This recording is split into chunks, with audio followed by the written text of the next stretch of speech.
అదే RTV app వార్తల్ని క్షణాల్లో చదివే అవకాశం ఉంటుంది. ఒక న్యూస్ పేపర్, ఒక టెలివిజన్ ఛానల్ మీ చేతుల్లో ఎప్పుడూ ఉంటాయి. Doctor Tirumala Prasad, Tirumala Medicover hospital ఎండీని, విజయనగరం. బట్ ఏంటంటే మన ఆంధ్రాలోను తెలంగాణను 200 దాటి హాస్పిటల్లో ఈ డిఎన్బిఎన్ కోర్స్ అనేది ఉందండి. డిఎన్బి అనేది ఏంటో కదండి, మన సర్జన్, గైనకాలజిస్టు, మెడిసిన్, ఫిజిషియన్ అన్నీ ఉంటాయి కదా, అలాంటిది అనమాట. ఎంఎస్ ఎండి లాంటి కోర్సే ప్రైవేట్ హాస్పిటల్లో చేస్తే డిఎన్బి అంటారు దాన్ని.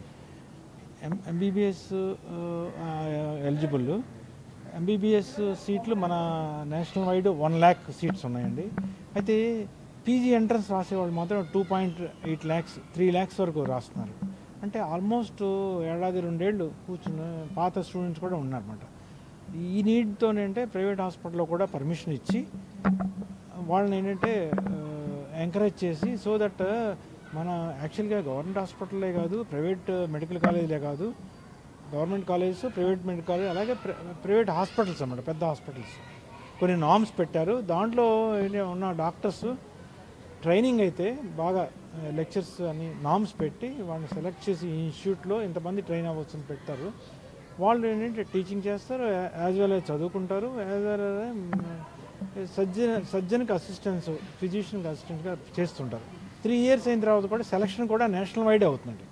ఈ సోకాల్డ్ మన 3 లక్షల మంది రాసినప్పుడు 50,000 మాత్రమే ప్రైవేట్ మన గవర్నమెంట్ సీట్లు ఉన్నాయి. మిగతా ఏంటంటే మా 20,000 సీట్లు ప్రైవేట్ హాస్పిటల్స్లో ఉన్నాయి. ఈ సీట్లు ఆ విధంగా మనం ఇవ్వటం కాదండి, నేషనల్ వైడ్ మెరిట్లో వచ్చి ఫిల్ చేయటం అనమాట.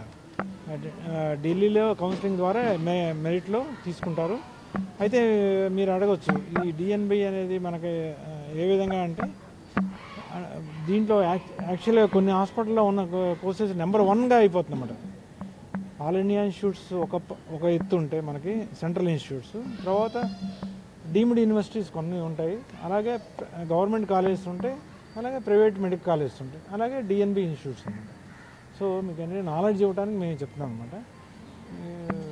దాని ద్వారా ఏంటంటే మనకి దేశంలో డాక్టర్ల కొరత తీర్చడానికి మెయిన్ ప్రైమరీ ఎయిమ్. అలాగే కొంతమంది ఏంటంటే మన డాక్టర్స్ కొంతమంది రష్యా బయటికి వెళ్ళి చదువుకుంటున్నారు, పాపం అక్కడికి వెళ్ళి బాధలు పడుతున్నారు.